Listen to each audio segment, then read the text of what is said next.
Welcome to Hot Topics from the Soul. I'm your host, Dr. Valerie Parker Hagan, and I have my co host. And good evening, good evening. What a wonderful day it is. And we're excited tonight, Dr. Val, because in fact, we're right in the middle of May, and May is Mental Health Awareness Month. And Yes, there's a lot to talk about and a lot to be discussed. And I think that the audience will find it very informative to be able to be a part of this very special, if you would, a podcast addressing mental health. absolutely, Dr. J, because mental health truly is a family affair. So many households are being affected by individuals that are dealing with mental health issues. And sometimes it could be hereditary, it could be Yes. because of a loss. It could be because of some trauma that's happened in their life. It could be because of medications that cause their equilibrium and their bloodlines to be affected and cause some Absolutely. issues to go on within their mind. So mental health is a family affair and it is everyone's problem. Absolutely. You know, so often as society, we look at mental health as an individual concern, but the reality is that it's intricately woven, if you would, is intricately woven into the whole fabric of the family. And so what we need to understand about that is understanding mental health really begin to highlight the importance of the interconnectedness of family for support, understanding the well-being of the family dynamics, and to be able to navigate through mental health challenges. Because, as you say, we all are affected. If you would, we experience mental health, and I think one of the things that we want to talk about tonight is when we talk about mental health, and that word is different from mental illness. When we Yes. talk about mental health is what we want to ascribe to have to be in good mental health. When we are dealing with mental illness, that is when it's so important to have support, to have a support system, to not be in denial, to seek after the help that we need, to recognize the fact that we're not going to subscribe to stigmas, and we're not going to begin to subscribe to labels, but understanding that we are all seeking to be healthy, and mentally our mental health is as important as our physical health. Absolutely, Dr. J. I alluded to different ways that people could be affected by mental health, and one of the main ones is trauma. And I can definitely say that me being a survivor of domestic violence, I went through a transition in my life where Yes. I was affected mentally, and it started, becoming a physical burden undertaking that almost took me out. My children were young. They were like in early middle school. And I remember one morning I got up and I was absolutely terrified to go outside and to get in my car. I would be drenched down in sweat, just terrified. Didn't know where it came from, but it was because of the fact that I was under so much stress that Absolutely. I had a break-in that went on. And I went to the doctor about it, and he put me on Xanax. Right. One of the medications, Yeah, exactly. I was on Xanax for a period of time, and they told me to take a whole one, and I did, and it made me so, it just, I was checked out. And I couldn't be checked out because of the fact that I had 4 children I had to look after. So mental illness happens at different times in individuals' lives. And no, I'm not saying that everybody will have a mental illness episode or what, but it can affect individuals in different ways. As I said, sometimes when you lose someone so dear to you, you have a mental breakdown. So there are different ways and different situations that come about. So and Dr. J, you talked about when people are just mentally ill. Can you talk about that, elaborate on that, and some things that individuals can do Yeah. to help Yeah. people that they're close to that are suffering with mental illness?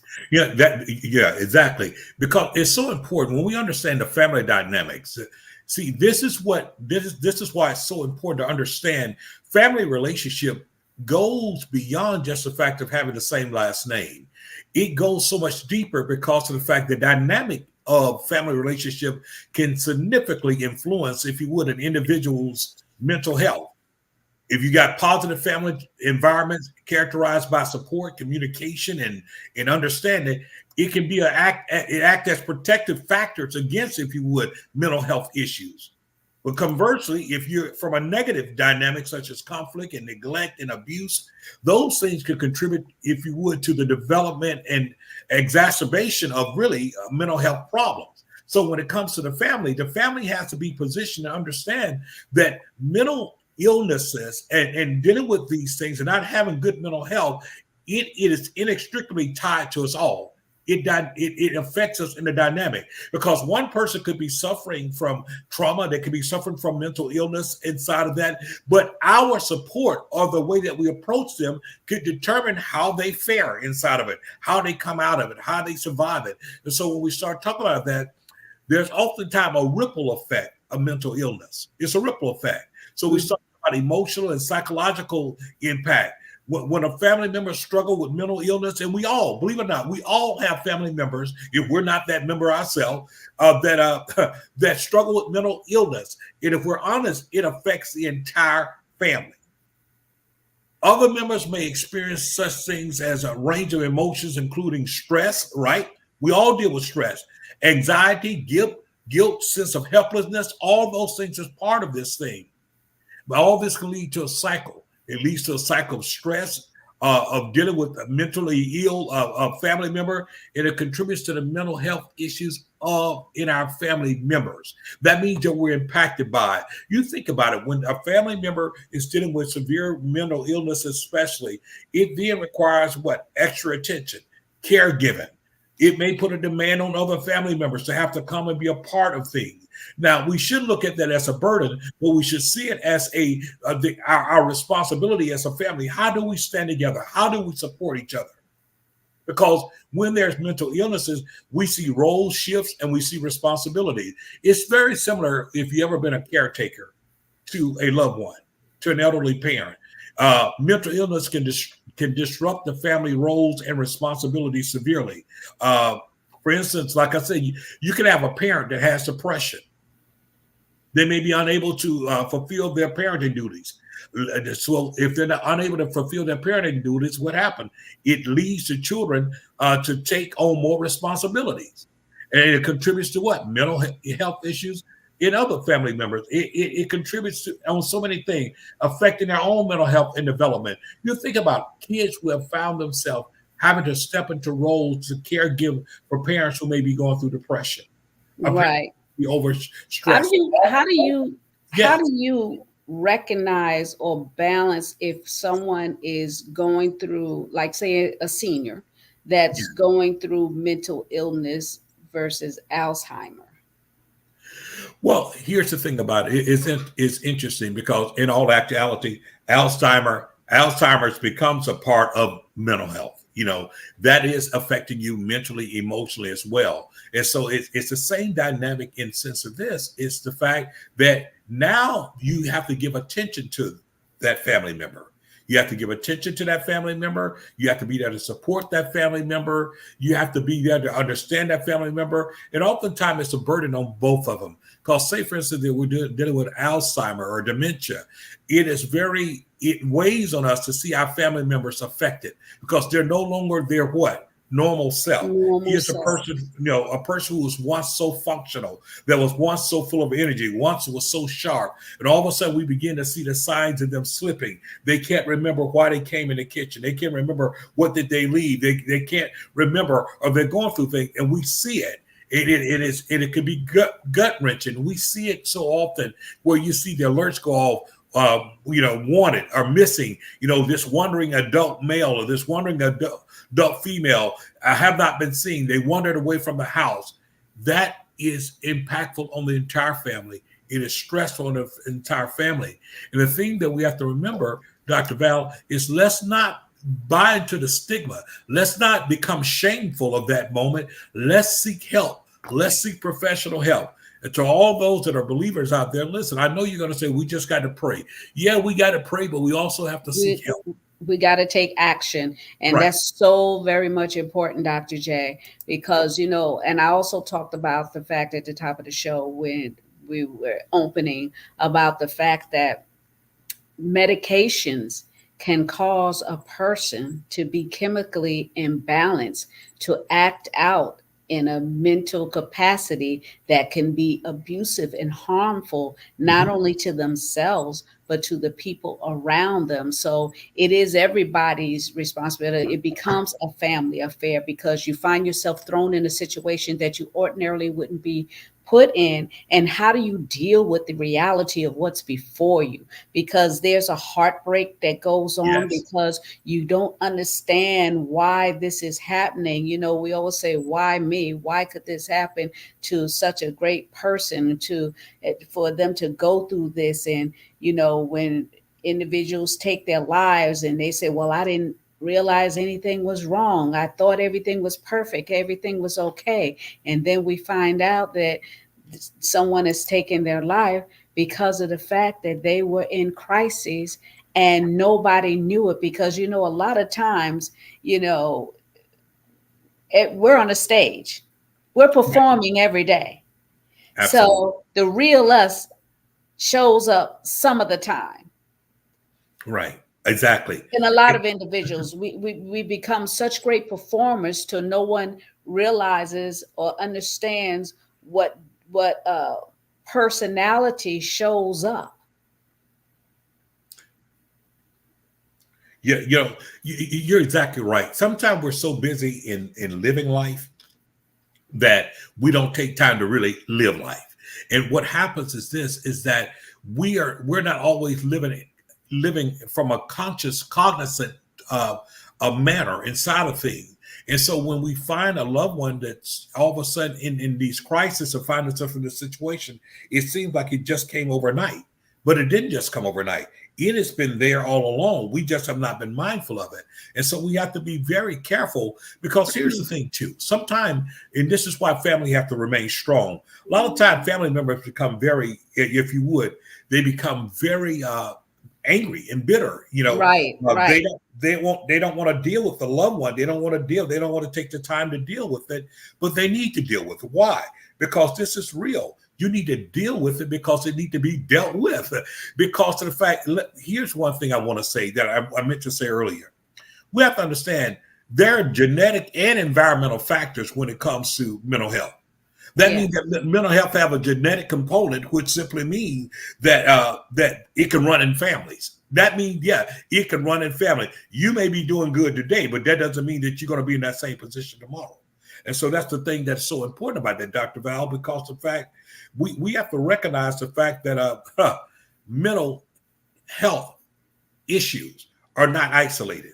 They're not isolated. They will hit us all. If we got to, when we need to be caring, we need to understand, we need to be a part of the solution. We need to do all those things, because here's the thing that I want people to understand is that that emotional support can play such a great part in that person becoming better, becoming well, being there, not in the sense of, well, oh my God, I don't have time to take care of them. Man, we have to develop empathy. We have to develop empathy. In the same manner, if a person had an accident, they was in a accident, a physical car accident, or whatever, and we have to walk them through recovery. We see them go through occupational therapy and physical therapy, and sometimes they have to learn how to walk over again. They need what? Support. And we have Yes. to be able to support our loved ones and support each other when we're going through mental health issues and crisis. And that's the reason why the subject of mental health needs to be discussed more and more openly, even from our church perspective. We got to stop running from that which is part of us. We are a triune being. We are a spirit that have a soul, and we live in a body. The Yes. soul is the seat of our reflected conscience. That's where our mind, our emotions, all those things are part of the soul. We don't have a problem going to a doctor when we're dealing with physical ailments, but we don't want to get professional help when it comes to the, if you would, the mental and the soul. We don't want to deal with that part, and we have to deal with that part, because that part there is where the expressions are. And so it leads to so many things. And, later on, I want to talk a little bit about the correlation or the difference between mental health and behavioral health. Sometimes things that we end up doing is result, it's impacted, is shown inside our behavior health. In the And behavior. And I think that's very important too, because a lot of children are going through absolutely. behavioral problems, which is mental health. And you know, I'm gonna revert back to what you said about the church. Yeah, Uh, the church, the church is actually on high alert now absolutely. because people are walking in with guns, Oh, and yeah, they say that an enemy is telling them to take out the pastor and come shoot up people in the church. So everybody's on high alert. But you know what? This has always been something that was going on, but because of so many things going on in individuals' bodies, like I said, the chemicals that we're taking in, so much. from the food to the shots to the it's just everything is a compilation of things that have caused people, like I said, to have a chemical imbalance in their bodies where they're acting out their thoughts, where at one point Absolutely. they would suppress it, but now they're going ahead and just free willy just doing whatever they want to do, and we'll take the consequences as they come. And many times, because they have a psychological disorder going on, they don't care about the consequences. They don't care about what's going on around them. When you see a child that can kill their parents and close the door and have a party with their body in the room, that is something going on upstairs. Yeah, that's not normal. There's no sense of normality inside of that at all. And sometimes we become detached.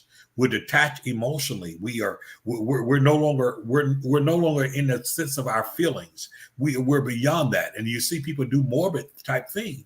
And we have to be mindful of those things. And the thing about it is that if we don't pay attention to the small thing, the larger things will show up much sooner than we even expected. And I think that's the thing that we have to keep in mind. And we have to be willing to eliminate it, if you would, and begin to despise the shame, because these are things that are happening to us. It is not a statement to the quality of individual that we are, or that person is. That's the thing that we have to understand. These are things that are what? Happening to an individual. This is not a statement of the quality of individual that they are. And when we can understand that part there, who goes around looking at a person who has cancer and say, oh man, they just such a terrible person. They got cancer.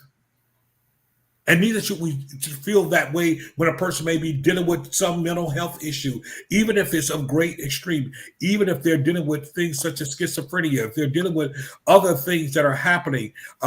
We have to be understanding and understand the fact that that's the time that we have to come together and understand. So, Dr. Val, I wanted to just kind of give a delineation between, we talked about mental health, then we talked about behavioral health. Right. So when we look at mental health is basically what we're talking about. It refers to a person's emotional, psychological, and social well-being. That's what it is. It affects how a person thinks, how a person feels, and behave.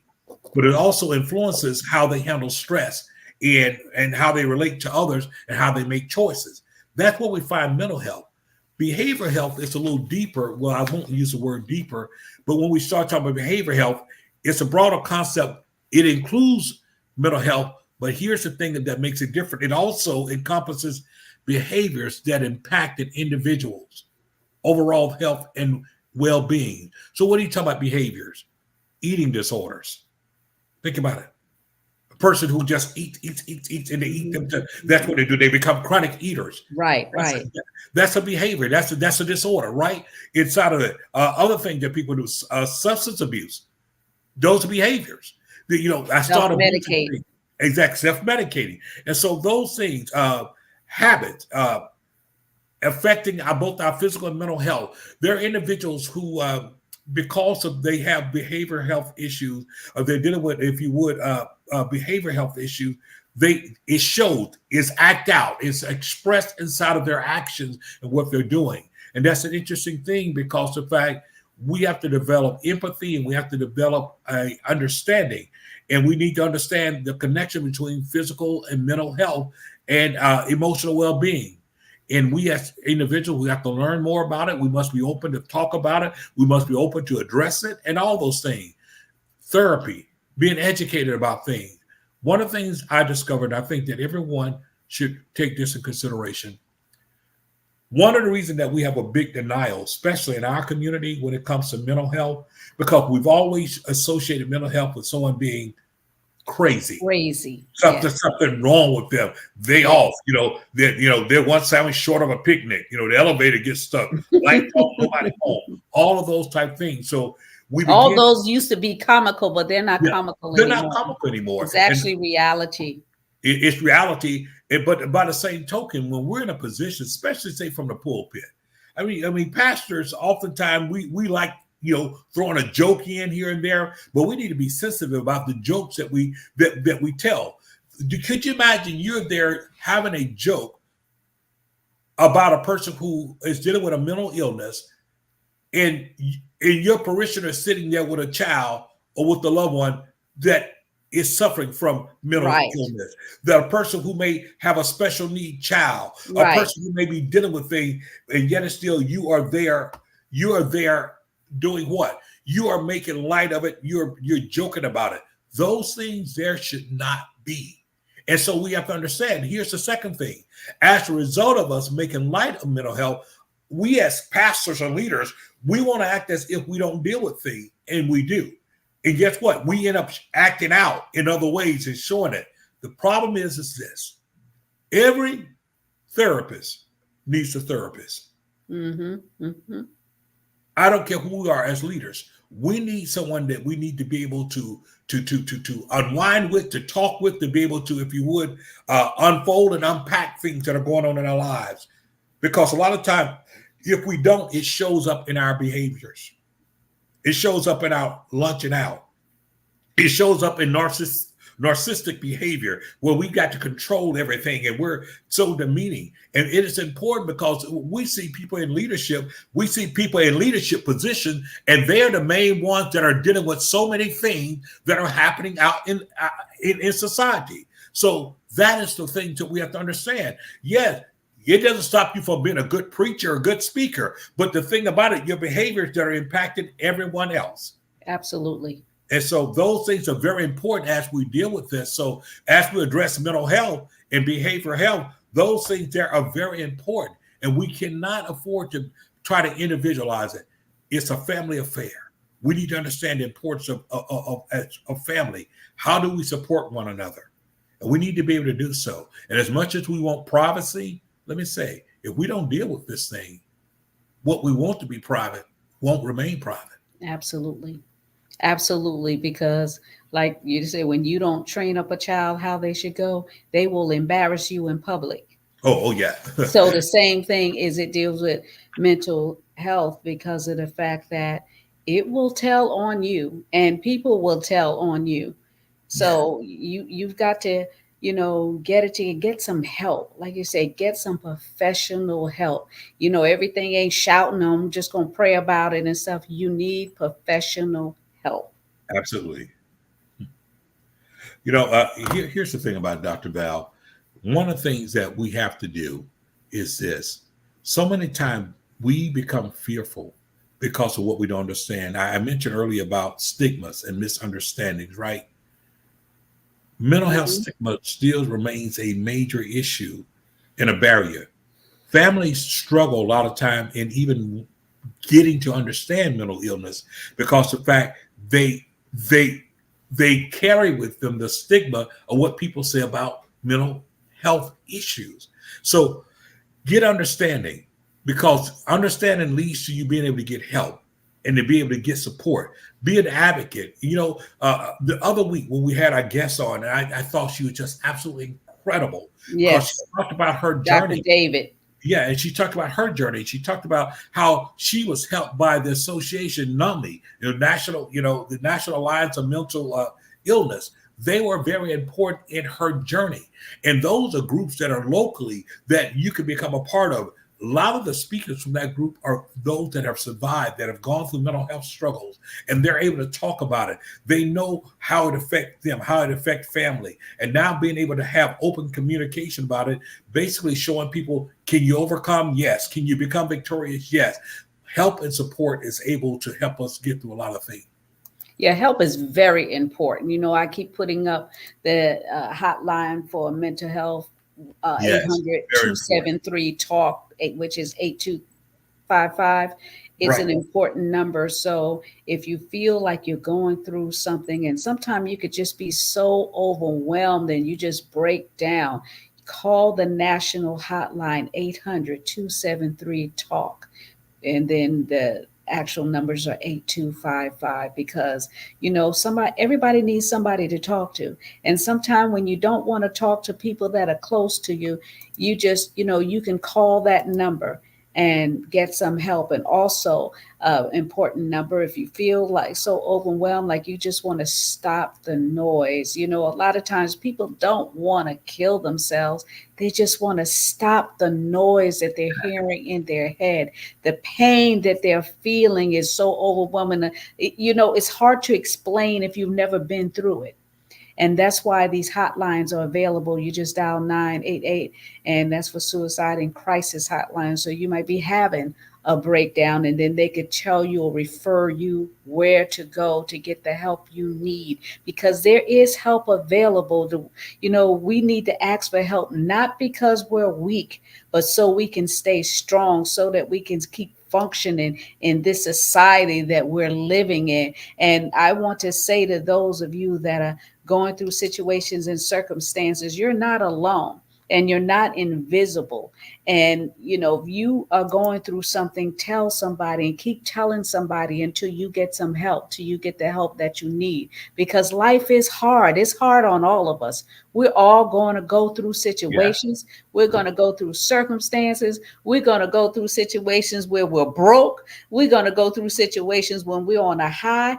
That's life. Life happens. And sometimes people aren't in a position or state of mind or the capacity to go through it, because they feel so isolated and alone. And sometimes you feel embarrassed about letting individuals know what you're going through and what you're feeling, because it seems like it would be a sign of weakness. But no, no, no, you're not weak.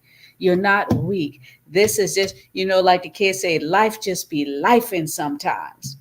But you just stand in the midst of it and get some help and ask questions and call 800. There's so many 800 numbers available to for you to just talk. You could talk for hours to exactly. individuals and then get some type of guidance. So you're not alone, and everybody got a cell phone.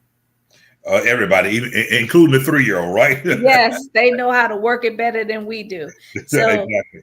pick up that phone, and don't make it a telephone, but pick up the phone. And just one of the things about calling 800 numbers and talking to individuals is they don't tell nobody your secrets. Exactly. They don't tell nobody your pain. So those people around you that you're worried about, they may expose you for your weaknesses. You don't have to worry about that. Absolutely. Dr. Val, I noticed there are some questions over there in the comment section. Matter of fact, one of the questions, thank you to Sean, said, is PTSD same as mental health? And I like to answer that. PTSD is part of a mental health condition. It stands for post-traumatic stress disorder, Right. and it is part of that. It's recognized. It develops in some individuals after they've experienced severe stress and trauma. We often, that phrase used to be mostly associated with people that served in war, that served in the military, people that served in stressful jobs, sometimes first responders and different ones. But we find that now it exists in people, victims of abuse, oftentimes experience Yes. post-traumatic stress disorder. I went Children through it. exposed. Absolutely. Yes. Absolutely. So all of those things are right. A person can go through PTSD, haven't had a serious accident. We talked about earlier. Say it's a person lost the ability to walk, Mm. or lost the ability to see, or lost something there. All of those things, all of those things impact us. And Hmm. those things impact you mentally. Just the ability. There are men that go through PTSD, if you would, when they reach a certain time in their life and things aren't functioning like they used to. Hmm. It is depression. They'll go Oh, through. absolutely. Absolutely. So we have to understand that those things do exist. and there's treatment. When I say treatment, not necessarily not just saying only treatment of a physical issue, but dealing with the emotional trauma that comes with it. And so that is one of the reasons why it's so important for the family to have open communication and get help, get educated, understand signs and symptoms, understand where to turn to for help. And one of the things I could say, there are big strides that are being made on our end and different end, where we offer workshop. We offer 2-hour workshops. These are free of charge. 2-hour workshops dealing with just, if you would, dealing with mental health. Particularly, we offer in 2 hours dealing with mental health in the Black community. And why do we say that? Because oftentimes the way we look at things is culturally connected. How we see things, like I said, there are a lot of dogmas and stigmas we have to unpack. Even when we start talking about the strong Black woman, well, the strong Black woman, you break her after a while. Because she thinks she's got to be all this strong. And what happens is, in fact, she may appear to be strong on the outside, but she's cracking on the inside. Absolutely. She's cracking. Sunday at church, Bishop Fernandez had this Dr. J on, and he was talking to the men. And I thought it was so powerful that he introduced that segment to the church, because even though, it was, we call it Pentecost Sunday, but there are so many men that are going through crisis because of the fact that they're expected to be strong. They're expected to be a certain way. And if they're married to their partner, and their partner is not understanding, and then that psychological abuse comes in and castrates exactly him from being who he is. And I thought that was such a powerful file. So it should be on my Facebook wall. Those of you that are listening on my Facebook wall, you should go and play that. It was so powerful. And I said, that's why we need to talk about mental health, because people are going through so many situations. And you see, men and women walking out. Women will walk out from a family and you wonder what happened. You left your children, your babies, a woman, you have a child and you go through mental depression after you give birth sometime. And you don't even know why. You wanted this, you prayed for this, and then you have the child, and then all of a sudden you get a breakdown. The postpartum depression is real. You're exactly right inside of it. I think what you're saying there is so important, because, that's why we have to be able to unpack. Pay attention. Yeah. We have to be able to unpack a lot of the things that we've embraced, because we've made them these hallmark. Well, he's a real strong man. He can handle anything, whatever. Well, you got to understand, even inside of things, when a man goes through things, it doesn't mean that life isn't chipping away at him, no matter how strong he is. But this is where we understand that at some given point, the strong have to bear the infirmity of the weak. And guess what? He may be weak right now, but if you're strong, help bear him up. The role will reverse if you live long enough. It will reverse as you live. You'll need each other. Yes, indeed. And so it's so very important inside of that. Dr. Val, when we start talking about promoting mental health in our families, we talk about open communication. That's very important to be able to talk about it. But there's also, education and awareness. Understand signs and symptoms of what these things are. And looking at it as an important family matter. How do we come together? How do we celebrate each other? Sometimes we have family members that are dealing with, if you would, they've been suppressing feelings for a long time. Sometimes you got family members dealing with unforgiveness that they've never dealt with. They've never dealt with the breakage. And all those things have existed there. And we as a family, we as people must be willing to, if you would, to extend that hand, extend that support. Sometimes just the fact that you refuse to forgive people. Absolutely. That takes a toll on you, because it breaks away internally with you. And then it starts affecting your mindset. And then you start thinking that everybody's against you when you're battling your own demons. So you want to bring up that guest, Dr. J? Yes, definitely. We're so glad to have with us today none other than Miss Kenya Madison. Kenya is she is the leader of Healthier Delray Beach. She is one of our leading voices inside of bringing together the intersection of faith in the church. Kenya has been involved in mental health and doing this work for a number of years, and she is also heading up a campaign that they do called "Get Your Green On." And Okay. it's in honor of Mental Health Awareness Month.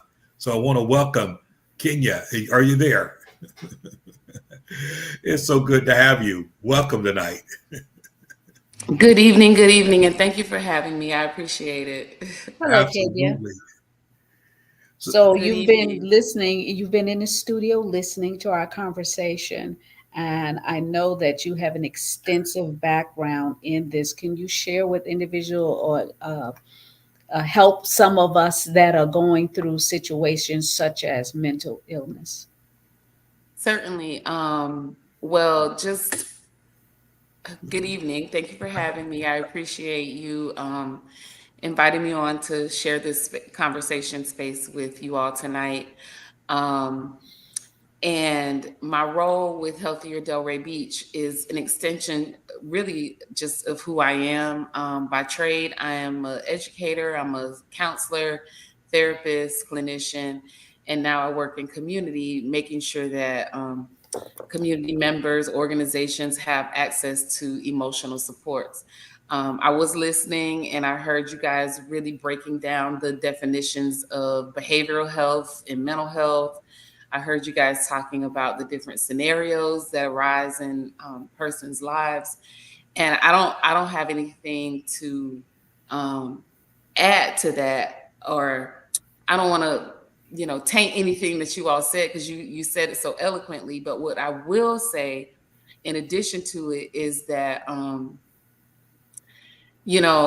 we have to give people permission right. to know that it's okay to be okay, and it's Absolutely. okay not to be okay, Yeah. right? So um, I feel like sometimes, particularly in faith, in faith communities, we hold people to a particular standard, and they feel like they have to show up perfect, right? They Mm-hmm. have to, Right. they Right. have to show up whole, and that's not necessarily what the body of Christ is all about. Sometimes Right. people come to the body of Christ broken. Yes. Broken. People come with their circumstances, their challenges, and I'm of the mindset that there is a solution for every challenge that exists. Even if the solution is you and you're looking yourself in the mirror and making some adjustments, that's a solution as well. So just really giving a place of normalcy. I also heard you talking about how sometimes the phrases that we use, or Yeah. the terminology that we use, it has found its way to the offensive list. And I know generationally, people may be looking at that or listening to this conversation and saying, well, you just can't say anything to anybody anymore. Everybody's so sensitive.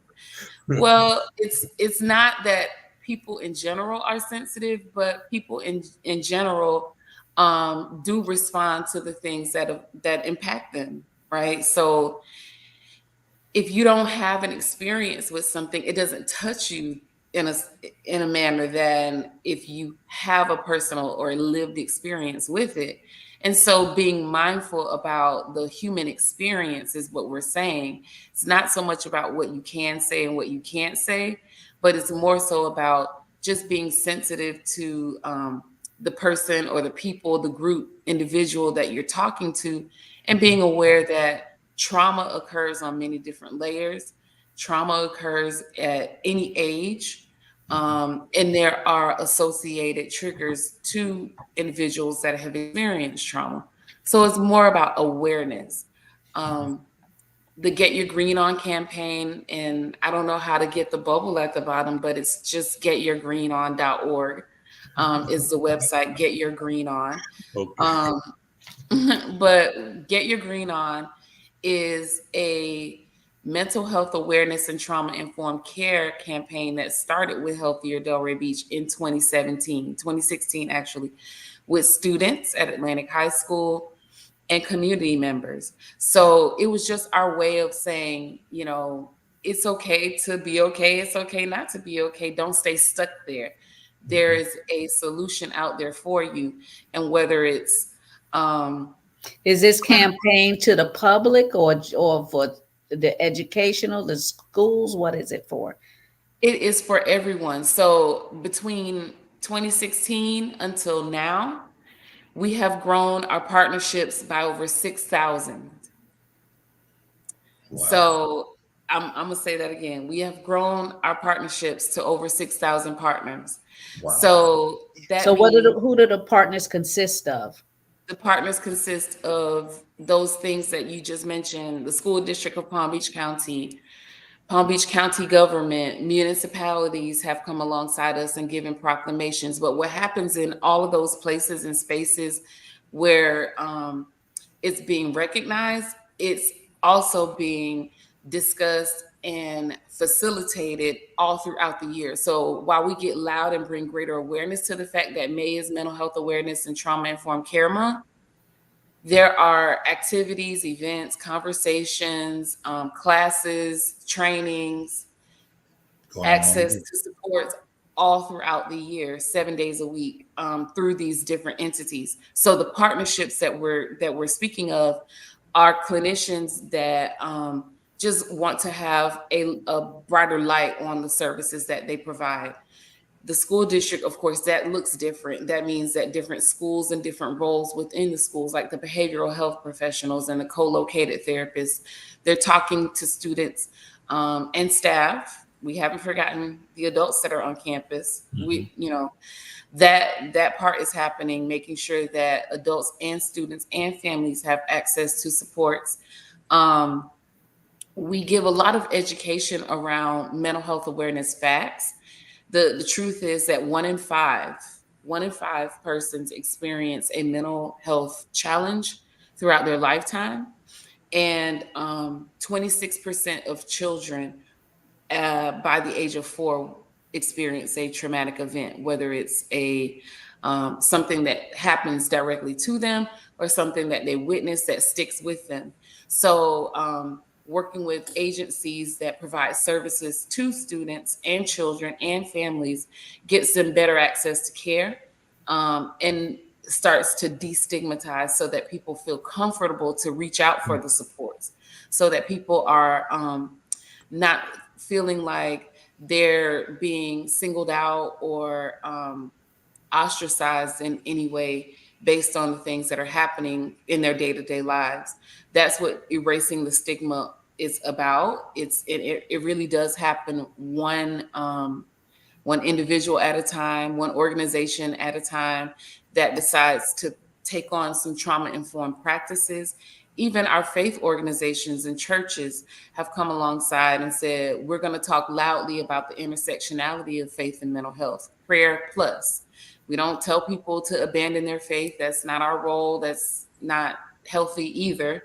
But we certainly tell people that, in addition to your faith practices, in addition to your belief system, um, making sure that you have the support. If you were experiencing a physical symptom in your body, if your tummy was hurting, if your elbow was, aching, if your knee needed to be replaced, and you are physically challenged with getting around and you are physically ill in your body, you are going to pick up your whole self and carry it to a physician, whether it be through urgent care, emergency department at the hospital, or your primary care physician. You might even turn to your loved one and say, I don't feel well, I need help, right? Mhm. But Right. when it comes to our emotions, when it comes to the things that really, really challenge us in our mind, that show up and manifest as behaviors, we sometimes culturally we have been conditioned to sweep those things under the rug. What happens in this house stays in this house, or if something is going on with you or another person and you're experiencing depressed emotions and you're not able to just really go at life in a way that you are accustomed to going, people label you, right? Or they'll push you in the background. And we're here to say that those are all normal experiences and you cannot separate yourself, mind, body, and spirit. So before you attempt to do that, the same way you would pick your whole self up and carry it to a physician to get physical assistance, it's okay to seek emotional support. And just making sure that we're giving folks permission to do that and not turning them away from the supports that exist.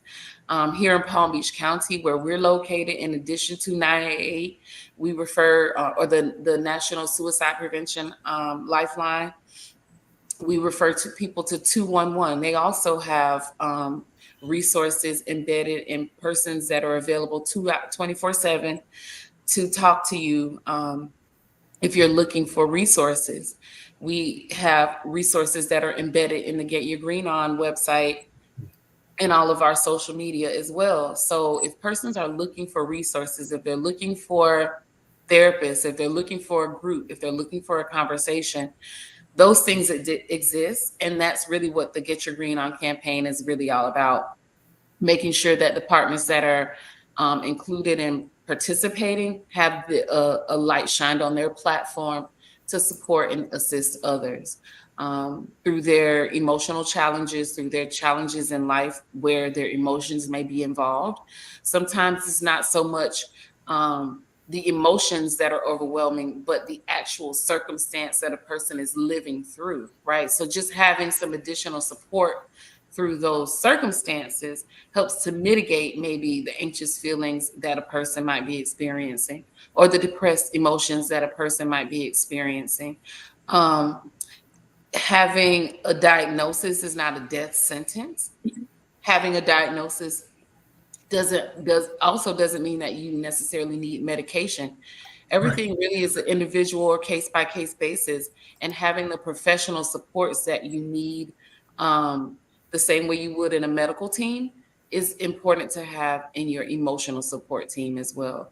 So it could be a mixture of professionals, it could be a mixture of family and friends who just are aware and understand how to recognize the signs and symptoms and know how to give support, or be a part of a person's support system. There's so many ways to just address emotional challenges, but giving people permission is the first step. Getting the resources in front of them is another step, and making sure that we have a place where people do not lose hope. You know, You where know people do not lose hope. you talked about so much there that is so, and it was so well put together, because what you have demonstrated is that we are inextricably tied as a community, as individuals, as service providers, as those that are out there. And so it is beholden upon us that we at least recognize signs and symptoms of mental health. Where to turn. You often hear me say that, when we turn back to the faith community, I often talk about the church should be the spiritual trauma center. It should be the spiritual trauma center. And in saying that, we are not expecting the faith leader to be the trauma surgeon, but we do expect them to be equipped enough to be at least a good triage nurse, to know where to be able to at least recognize signs and symptoms and be able to refer them out. I'd like for you to speak a little bit, and it's not a shameless plug, about some of the work that we're collectively doing in bringing together faith and mental health, and particularly, one of the national conferences that we're both now in the midst of planning, dealing with faith and mental health. So here between Healthier Delray Beach and other partners in our local area, we had the beautiful, I call it a blessed opportunity to connect ourselves to others that are doing this body of work, meaning talking loudly in community, in their churches, in their businesses, in their practices about the intersectionality of faith and mental health. And we started that partnership through a Southern Region Collaborative back in 2020 during the pandemic. We started convening ourselves virtually, just like this. and really talking some things through about ways that we were already serving community, ways that people were showing up and discussing needs that were arising, and how we were meeting those needs. Through that pipeline, we've been able to connect to local churches, countywide clergy alliances, and now we're a part of a Southern Region collaborative across 3 states. I'm sorry, 4 states: Right. Florida, Alabama, Sure. Georgia, and North Carolina. Um, so the work that we're doing is contributing to an emotional wellness and spirituality manual. We are also creating a modality for faith and mental health, for clinicians to be able to educate themselves and grow themselves in their body of work and how they're addressing clients. And one of the things that we have been able to do through that convening is put on a annual conference. This year it will be held in Atlanta, Georgia, September 7th. And there's more information to come about that. Previously, last year it was also held in Atlanta, Georgia, but we were inducted into the Department of Health and Human Services with the with the state of Georgia. And also here in Florida, I'm trained as a trauma-informed care clinician. So there are many and multiple ways that you can access the work that we do through our Healthier Delray Beach platform, through Dr. Thicklin and his platform, and many others. But as a collaborative, we are working towards just really shining a brighter light on the things that are happening in our community, meaning communities of color, in the faith community, and in our homes, and how it connects to solutions that are built right into the places that we're already going. Sometimes people feel like they got to reach way out to get help. And that's not the case either. It's a bit closer than you think. So bringing those solutions closer to the challenges is our goal. And we're doing that through a number of efforts in the faith community and just in community in general, so that people are aware and feel normal about seeking supports, and they don't feel like they're going way outside of themselves to get the support that they need. Absolutely. Well, that's the reason why I thought it was very important to do this show talking about mental health. It's a family affair because it really, truly is. And, I thank Deshawn and Pam for chiming in and talking about it from a perspective from the church and also from military, what they're deeming it is, and rebranding it and saying what it is instead of a post traumatic, then they'd say it's an injury now.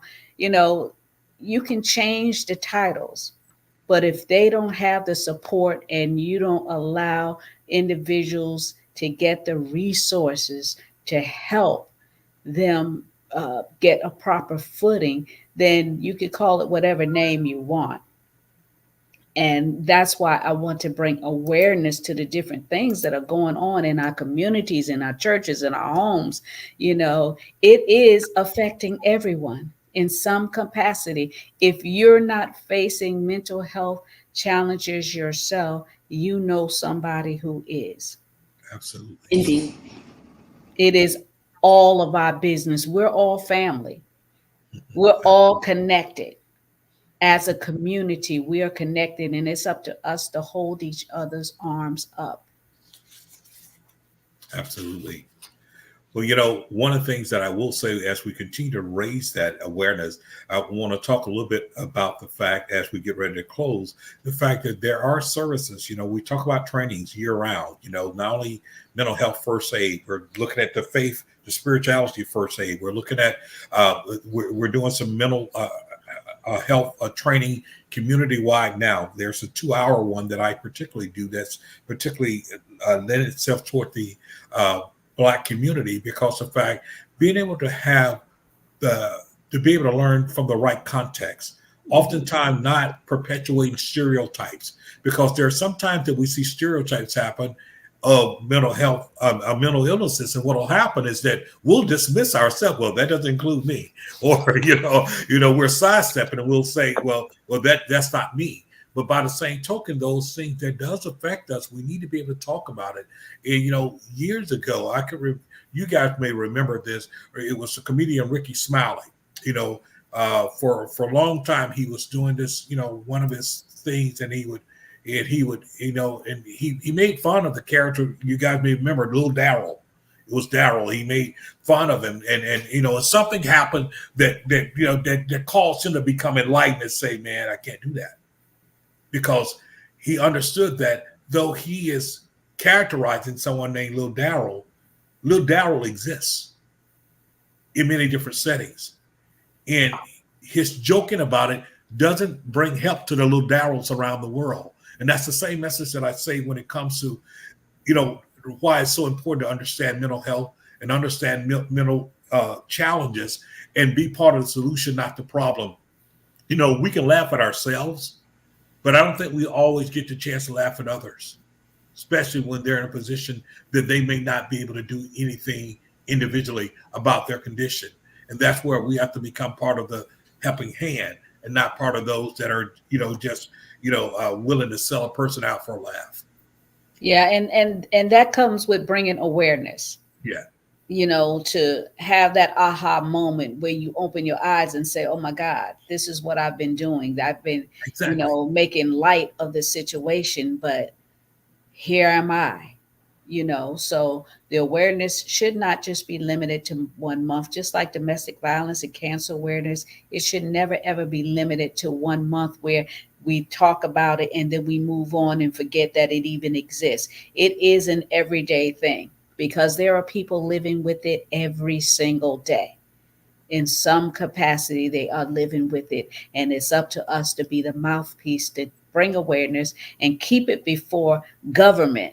Keep it before preachers, keep it before schools, because it looks at us every single day. Absolutely. Well said, Dr. Val. Mm-hmm. Well, I know our time is up, so I know we want to have some closing remarks before we leave the night. Okay. Kenya, you have any closing remarks?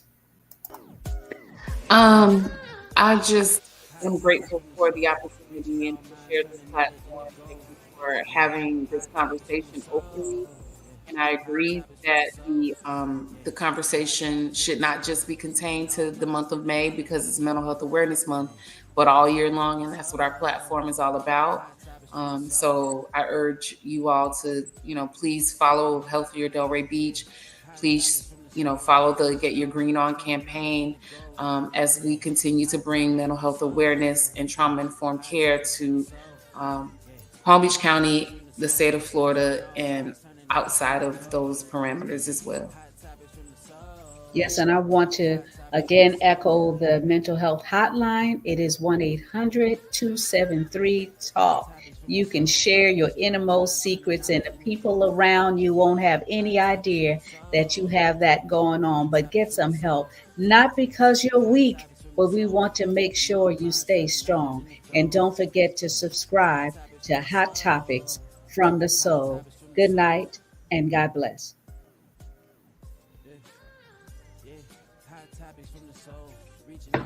Turning knowledge into gold. Yeah, hot topics from the soul. Yeah, hot topics from the soul. Yeah, hot topics from the